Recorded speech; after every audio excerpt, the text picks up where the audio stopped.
His lawsuit could devastate Fox News if he survives the PR battle. To combat a smear based on lies, the CEO of the voting machine firm Smartmatic may have to lean into a totally different set of ugly stories involving alleged corporate bribery, ties to a foreign strongman, and his own role in a threesome hookup app called Field.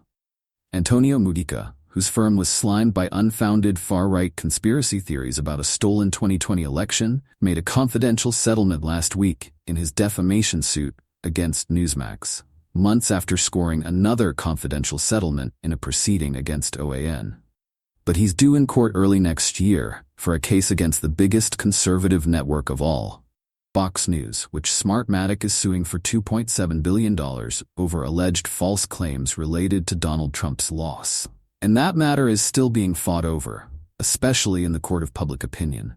In fact, no sooner had the Newsmax settlement been announced last Thursday than Fox's PR operation was out with a statement seemingly unrelated to the question of whether or not the voting machine company was defamed in 2020. Smartmatic's president and co-founder, as well as one current and one former executive, were federally indicted for bribery involving a Philippine government contract. It wasn't so different from the communication strategy deployed by Newsmax right up until they settled. Talk a lot about things that have little to do with 2020. Days earlier, the pro-Trump network had put out a statement slamming Mujica's firm as the preferred election company for Venezuela's brutal Chavez-Maduro regime, and sniffing that the court should never have allowed a company with such a sordid reputation to pursue a defamation claim against a media company. You can expect to hear a lot more like that and beyond as Fox and Smartmatic gird for battle. That's because the thing about defamation suits is that they're premised on the idea that the plaintiff actually has a good name that can be besmirched. And that premise, in turn, encourages unfriendly parties to air dirty laundry ahead of trial. Mujica's PR team knows this, which is surely how I found myself talking to him last month, not just about election sanctity, but about cringier subjects he'd rather avoid.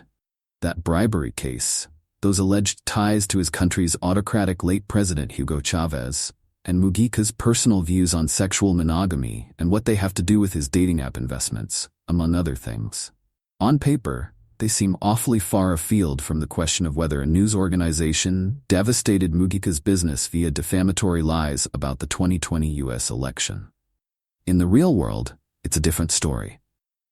These days, a political trial can look a lot like a political campaign, complete with communications pros, oppo research, and gobs of dollars. Sources familiar with the case against Fox say it could cost Smartmatic upwards of $100 million. A figure that the undisclosed recent settlements may help reach. Given that Dominion Voting Systems scored a nearly $1 billion settlement from Fox News in a similar case last year, that could prove a good investment. The business of power is messy, Mujica said. Politics is messy. It's definitely an extreme sport, and unfortunately for us, we're in the middle of it. And to win at this particular extreme sport, he figures, it's time to start talking about some of the muck likely to come his way as the trial nears. Unlike the allegations that Smartmatic rigged the 2020 elections, these stories aren't all make-believe. Mujica's firm really did handle elections in Venezuela, his home country, as well as that of his Smartmatic co-founders. One was a controversial recall election that Chavez won. There are a million reasons to criticize President Chavez, Mujica said. I think for me, the biggest one is he destroyed the country. But one thing that he didn't do is he didn't tamper with these results. On the other hand, when the opposition boycotted a National Assembly election under successor Nicolas Maduro, allowing the new president's allies to run essentially unopposed, Mujica blew the whistle on the regime's manipulation of voter turnout numbers.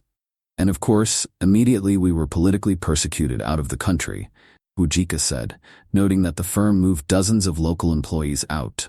I have never been able to return to Venezuela.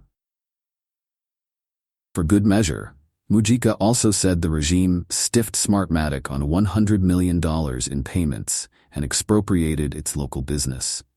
It's a history that, his team thinks, makes it pretty tough for opponents to cast him as a hatchet man for the dictatorship. Or maybe not. The Venezuela questions are all over the briefs Fox has filed in the case. The Philippine indictments, which earned significant press this summer, are also likely to get an encore during the trial. According to federal prosecutors, 3 top Smartmatic executives, including President and co-founder Roger Panat, violated the U.S. Foreign Corrupt Practices Act by conspiring to funnel $1 million to the head of the country's election commission in order to snag a lucrative elections contract. The company wasn't indicted, and the alleged crime didn't involve tampering with elections. But the whole thing still looks sleazy. In just the way you'd want if you're a defense lawyer who needs to beat back Smartmatic's claims that its reputation was damaged. Here, Mujica spoke cautiously. "I'm not aware of that being true," he said of the alleged bribe. "I'm very confident that my executives are going to clear their names." He was less circumspect when it came to some things he thinks are fishy about the case, starting with the size of the alleged bribe. Kind of a really small amount compared to what they usually prosecute, which is hundreds of millions or billions of dollars. And the long-ago timing. The contract in question was for a 2016 election, as well as the context. He says it involves a long-standing vendetta against the election commissioner on the part of the incumbent Philippine president. The case has yet to go to court. But when you're talking about something as fuzzy as a company's reputation, the supposed shortcomings of a federal indictment only matter so much to the general public.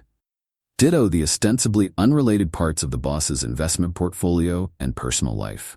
Take Field, the dating app for polyamory, consensual non-monogamy, homo and heteroflexibility, pansexuality, asexuality, aromanticism, voyeurism, and kink, according to its website. Mujica is a top investor in the service, which he praises as a female-led company that's filling a need in a little-noticed community that happens to be part of his own life. "I've always been more of an open relationship type of person," Mujica, a separated father of 2, told me. "That's one of the reasons the couple that founded this company came to me, and I thought, look, there is a big market of people that have more of an open mind about these things." And it proved to be right, because the app is growing rapidly. So far, Mujica's involvement in Field hasn't been part of any pretrial publicity campaign. He suspects that won't be true for long. One odd coincidence that might complicate efforts to tar him by association. One of the highest-profile mentions of Field in U.S. media was a rapturous 2021 Vanity Fair item headlined, "Three-Way Sex with Couples Has Made Me a Better Person." The author was Caroline Rose Giuliani, whose father Rudy is also a focus of Smartmatic's defamation actions. The younger Giuliani this week endorsed Kamala Harris. "It's been very tough because I'm running the business at the same time that I need to manage the litigation against Fox and Newsmax," Mujica told me. "What I tell my friends is, it's not the legal battle, which I think I have an excellent team of lawyers, but it is more the invisible battle that happens under the table. People trying to bring you down. These are the things that have really taken the fight to a different level." Mujica said he hasn't resorted to raising money specifically for the litigation. But Smartmatic recently took in a multi-million-dollar investment from Reid Hoffman, the billionaire LinkedIn founder and Democratic donor. At the time, a Hoffman advisor told reporters that the investment was a good business opportunity, but that it also was a way to provide capital that would allow the truth to be found in the courts. One of the ironies of the whole affair is that London-based Smartmatic never did much American business. In 2020, its only U.S. contract was in Los Angeles County, far from the states where Donald Trump's supporters claimed fraud. But Mujica said America's prominence meant the disinformation had obliterated his business, which just had its worst revenue year in 21 years. To take the biggest company in the election technology space that has never had a breach in 25 years, and to say they rigged the U.S. election is devastating, Mujica said, claiming the falsehoods dried up scores of opportunities after the firm had invested millions in growth. "I think that lie was actually devastating not only for our company. It was devastating for the industry as a whole. So many countries that wanted to bring technology into their elections said, we don't want to be in that situation." In its complaint, Smartmatic is demanding a massive $2.7 billion for economic and reputational damages. It is also asking the court to hit Fox with punitive damages, which could theoretically bump up the award to a devastating $5.4 billion, double, or $8.1 billion, triple. There's no cap on punitive damages in New York. I wouldn't go spending those extra billions just yet. Before the Newsmax matter settled, the judge in that case had ruled out punitive damages, saying the network hadn't set out to harm Smartmatic even as it aired false statements. The Fox case, of course, involves a different company and a different jurisdiction. Fox has denied defaming anyone and says free speech could be damaged by a lawsuit against a news organization that was merely reporting on allegations. Smartmatic's damages claims are implausible, disconnected from reality, and on their face intended to chill First Amendment freedoms, the company declared. Mujica, who lived for a decade in the U.S., has family here and still visits frequently, including recent trips to prep for trial. In a conversation, he sounded confident about the American legal system. All the same, the fallout from 2020 has added a sense of danger to the United States too, something Mujica never expected to see. Election deniers wielding megaphones shouted outside Smartmatic's U.S. offices. Anonymous messages and emails threatened rank-and-file employees. "Location acquired, here we come," read one.